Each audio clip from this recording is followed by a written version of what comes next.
Hey everyone, welcome to our channel. Here we will go in depth with all the information you need to learn of Middle-earth and its amazing characters. From where does Sauron come from, to the origins of orcs, ents, and even follow the travels of our most beloved characters.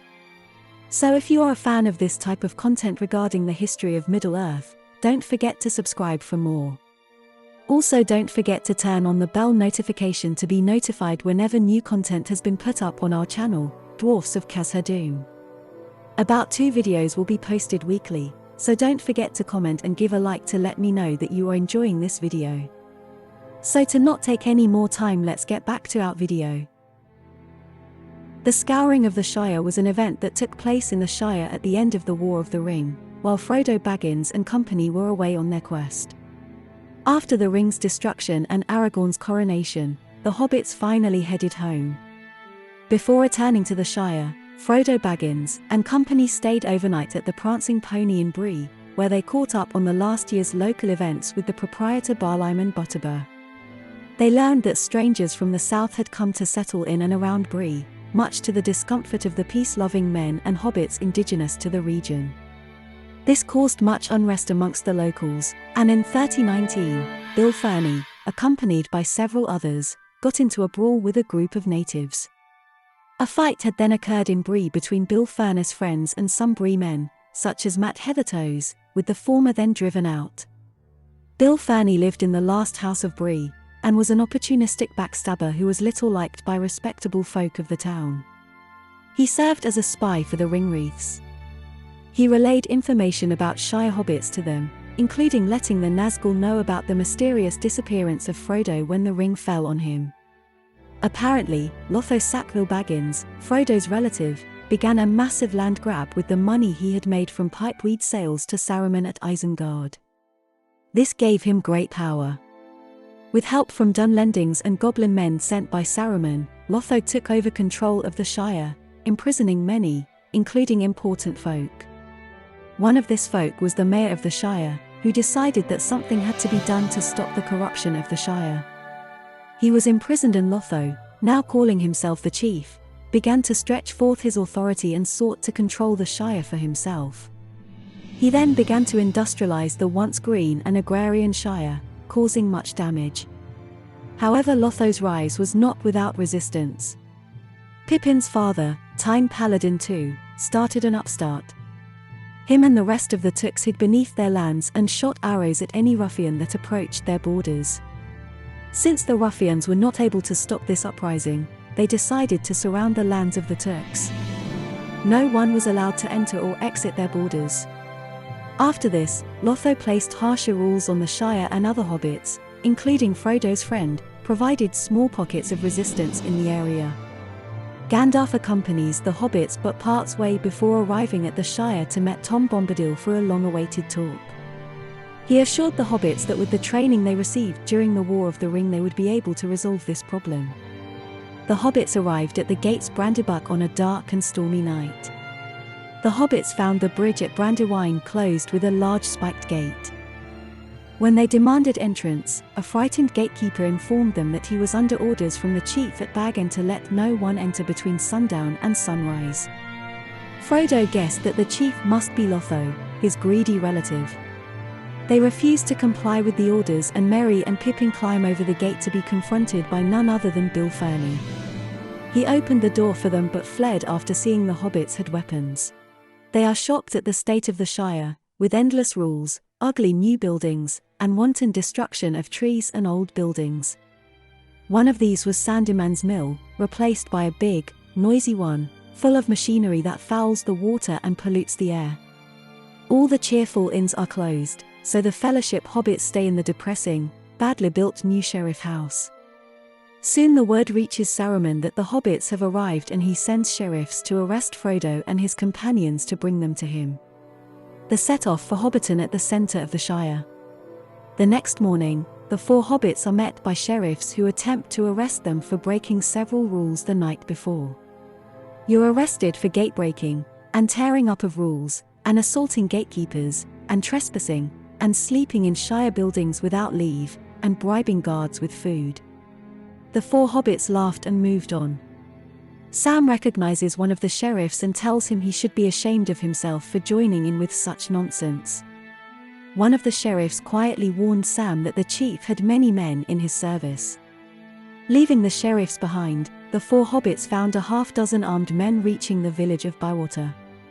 They claimed they did not answer to Lotho, the hobbit chief, but to another mysterious boss named Shire. The men threatened Frodo, but Merry, Pippin, and Sam used their swords. The men turned and fled to get reinforcements as they were not used to resistance from their subjects. They were not prepared to face hobbits armed and not afraid of a fight. The hobbits decide to raise the Shire. Pippin rides to his home village, Tuckborough, to rally his kin, the Large Took clan. Sam recruits his neighbor Tom Cotton and his sons, who rouse the village. Farmer Cotton tells that wagonloads of goods, including tobacco, have been sent away, causing shortages. They were paid for with unexplained funds by Lotho Sackville Baggins, known as the chief or the boss, who moved into Frodo's home, Bag End, when Frodo left on the quest to destroy the ring. Lotho had begun to purchase farmland, causing a shortage of food in Hobbiton. Cotton said that a gang of men from the south had taken over the town. Merry blows the magic horn given to him by Eowyn of Rohan. About 200 hobbits came out of their homes armed with axes, long knives, bows, and staffs. In Bywater, barricades were set up at the command of Merry. When the sheriffs encountered the rebellion, some of them joined the mob, while others went into hiding. Soon news arrived that about 20 of the 300 ruffians in the Shire were spotted approaching Bywater armed with knives, bows, whips, and clubs. When the men came, they did not expect a trap. They walked up Bywater Road, to the point where Farmer Cotton was standing. They threatened him, but found themselves heavily outnumbered, and as the hobbits closed the barricade behind them, also surrounded. Merry told the men to surrender, but their leader underestimated the hobbits. Their leader fell by arrows as he tried to strike at Merry. The rest surrendered and were imprisoned in a nearby empty hut. The next morning the hobbits at Bywater learn that Pippin's father, Time Paladin II, has raised Tookland and is pursuing ruffians who have fled south, that Pippin will return with all the hobbits his father could spare, and that a much larger group of ruffians is heading towards them. More men had been sent by Sharkey to suppress the hobbit revolt breaking out in Bywater. Pippin returns with 100 members of his family, before the ruffians arrive. It is said a force of about 100 ruffians were headed towards them, burning the land as they went. However, the hobbit scouts gave them advanced warning. The hobbits then devised a plan to surround and trap the ruffians when they arrived. Makeshift mobile roadblocks were made out of carts and wagons. After the ruffians reached the center of the town, the road was blocked in front and behind them. The ruffians then tried to fight their way out through the hobbits, some breaking through. The hobbits were informally commanded by Merry and Pippin. Sam Gamgee also fought in the battle. Frodo was also present at the battle. Though he did not fight, he spent the battle making sure that no ruffians who threw down their weapons were killed. He also made sure that none of the hobbits who had joined the ruffians were killed, stating that no hobbit had killed another hobbit and that it was not going to start there. Merry was able to kill their leader. 17 ruffian men were killed and 12 taken prisoners, while the hobbits lost 19 men with 13 wounded, ending the Battle of Bywater. After the battle, the hobbits go to Hobbiton to visit Lotho. The whole area had been despoiled, and Bag End is apparently empty and unused. To their surprise, the hobbits found Saruman standing at the gate to Bag End. Saruman, who it turned out, was the mysterious boss Sharkey. Saruman pronounced a curse upon the Shire if any hobbit should harm him. He tells them he has deliberately harmed their home in revenge. Frodo assured his friends that Saruman had no power, but he forbid them to kill the wizard.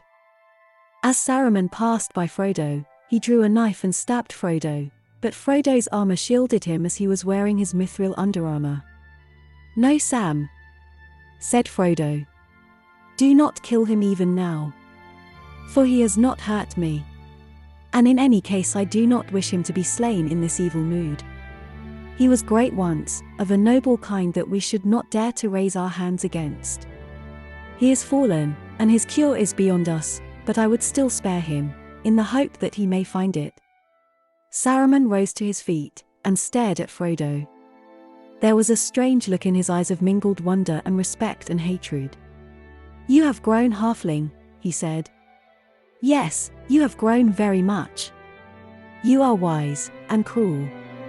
You have robbed my revenge of sweetness, and now I must go hence in bitterness, in debt to your mercy. I hate it and you. Well, I go and I will trouble you no more." Frodo asked about his relative Lotho, and Saruman informed Frodo that his servant, Wormtongue, had killed Lotho in his sleep. Wormtongue, standing nearby, cried out that Saruman had ordered him to do so. Saruman kicked Wormtongue, but Wormtongue pulls out a dagger, slicing his throat, killing him. Wormtongue fled with a yell, but 3 hobbit arrows killed him. From Saruman's corpse, a grey mist rose and blew away. After the scouring of the Shire, essentially all the damage is undone and everything goes back to normal. Sam even notes that it was easier than he had expected. The police state is dismantled, the sheriffs dismissed, the rules abolished, the ruffians chased off, the secret stores of food are found, and everyone cooperates to rebuild the destroyed houses. It's even commented that they made things better than before.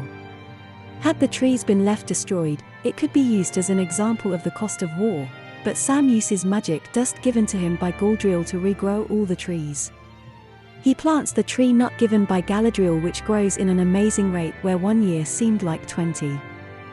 Well friends, hope you had a great time with this video. Please comment and let us know what you thought of this story and give a like to help spread this content out there. If you haven't done so already, please hit the subscribe button for more lore of the world of Arda and Middle-earth. This is Dwarfs of Khazad-dûm wishing you a great day.